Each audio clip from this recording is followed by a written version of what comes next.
Hi I'm doctor Sarika. ఈరోజు మన దగ్గరికి ఒక కపుల్ వచ్చిందండి. వాళ్ళు 5 months ప్రెగ్నెన్సీ ఉంది. టీఫా స్కానింగ్ అనేది చేసాం.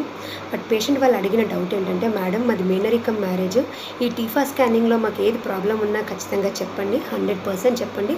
సో ఏది ప్రాబ్లం ఉన్నా కూడా మేము బేబీని అనేది తీసేసుకుంటాం, టెర్మినేషన్ చేయించుకుంటామని ఖచ్చితంగా ఉన్నారు.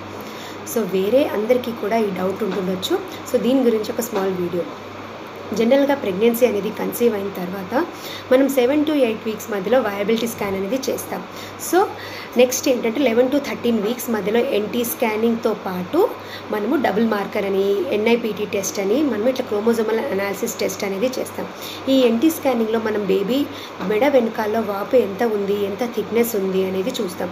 ఇది థిక్నెస్ అనేది 2.5 mm కన్నా ఎక్కువగా ఉంది, ఆర్ మనం పంపించిన ఈ జెనెటిక్ అనాలిసిస్ రిపోర్ట్లో ట్రిపుల్ మార్కర్ కానీ ఈ రిపోర్ట్లో ఏదైనా పాజిటివ్ ప్రిడిక్షన్ అనేది మనం చూపిస్తుంది, బట్ 100% అనేది కాదు.